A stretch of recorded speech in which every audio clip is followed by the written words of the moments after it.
కేంద్ర ప్రభుత్వ బడ్జెట్ లో తెలంగాణ రాష్ట్ర అభివృద్ధికి నిధులు కేటాయించాలని ప్రతిపాదనలు పంపిన తెలంగాణ రాష్ట్రానికి మాణిక్యమైన regional ring road, metro rail నిర్మాణం వంటి ప్రాజెక్టులను బడ్జెట్ లో నిధులు కేటాయించకపోవడం నిరసిస్తూ పీసీసీ అధ్యక్షుడి పిలుపు మేరకు జగిత్యాల జిల్లా కేంద్రంలో పట్టభద్రుల ఎమ్మెల్సీ తాటిపత్రి జీవన్ రెడ్డి, ప్రభుత్వ అడ్లూరి లక్ష్మణ్ కుమార్ ఆధ్వర్యంలో జిల్లా కాంగ్రెస్ నాయకులు కార్యకర్తలు నిరసన కార్యక్రమాన్ని చేపట్టారు. ఈ సందర్భంగా జిల్లా నలుమూలల నుండి జగిత్యాల, కొరుట్ల, ధర్మపురి నియోజకవర్గాల నుండి వందలాది మంది కాంగ్రెస్ పార్టీ నాయకులు పాల్గొన్నారు.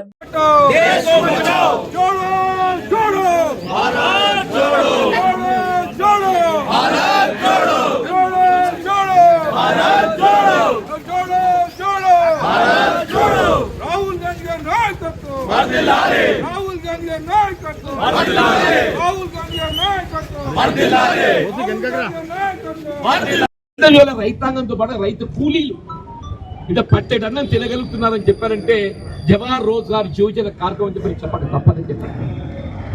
దానికి నిధులు కేటాయింపు ఏదైతుందో పెంచవలసిన ఆవశ్యకత ఉందా లేదని చెప్పండి. నేను మీరు ఇంకోవైపు ఏదైతుందో అందరికీ ఇల్లు దేశం లోపల ఏదైతుందో రాబోయే 4 సంవత్సరాల కాలంలో అందరిని ఇంటోలం చేస్తా అని చెప్పంటాడా?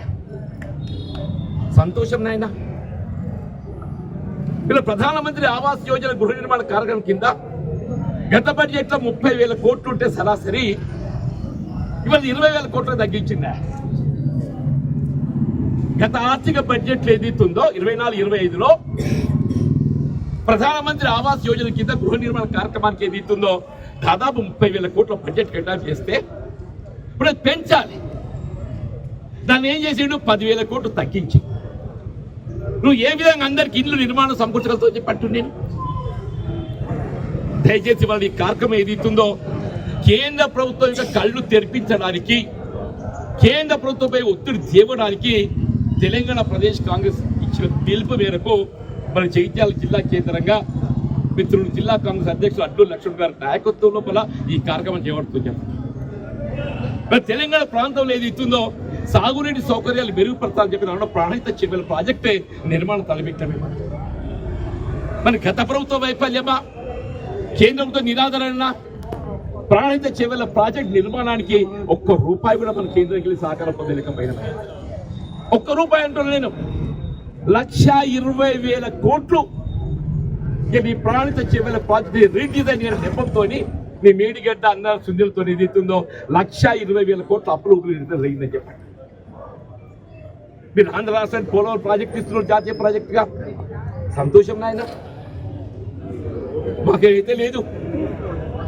కానీ పాలమూరు రంగారెడ్డి ప్రాజెక్టు కంటే జాతీయ ప్రాజెక్టు గుర్తు పొందగలిగినట్టయితే కనీసం తెలంగాణ రాష్ట్రానికి ఒక జాతీయ ప్రాజెక్టు మంజూరు పొందడానికి అవకాశాలు ఇస్తున్నాయి కదండి. దయచేసి ఆలోచించండి. ఈ నిరసన కార్యక్రమం అనేది ఏదైతుందో తెలుగు రాజకీయ పార్టీగా మనం ఏదో అధికార పార్టీపై ఒక నిందారూపంగా చేస్తూ చెప్పిన ఈ తెలంగాణ ప్రజల మనోభావాలను ఏదైతుందో వ్యక్తం చేసే విధంగా, తెలంగాణ ప్రజల మనోభావాలను వ్యక్తం చేసే విధంగా చెప్పాలి.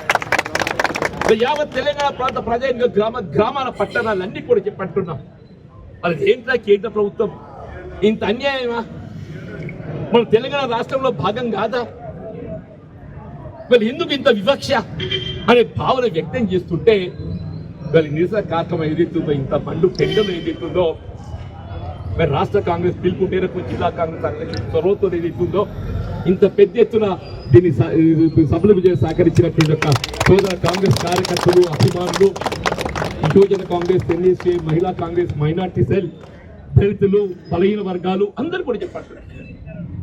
ఇలా కాంగ్రెస్ పార్టీ ఏదైతుందో దళితులకు, బలహీన వర్గాలకు అండగా నిలబడే విధంగా రాహుల్ గాంధీ గారి యొక్క ఆలోచన మేరకు ఏదైతుందో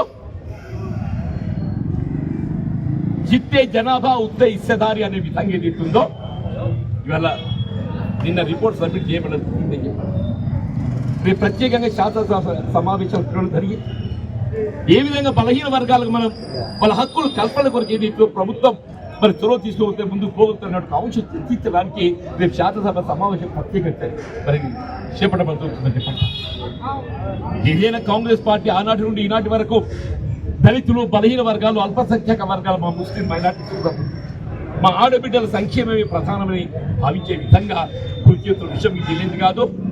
నేను ఇంకా ఎక్కువగా సమయం తీసుకోకుండా ఇందులో పాల్గొన్నటువంటి మిత్రులకు అందరికీ కూడా ఈ కార్యక్రమాన్ని నిరసన కార్యక్రమాన్ని ఏదైతుందో కేంద్ర ప్రభుత్వం కళ్ళు తెరిపించే విధంగా మోడీ గారు భారతీయ జనతా పార్టీ ఏదైతుందో తెలంగాణ గురించి ఆలోచింపచేసే విధంగా రేపు బడ్జెట్ ఆమోదం పొందబోతుంది ఇంకొన్ని రోజులైతే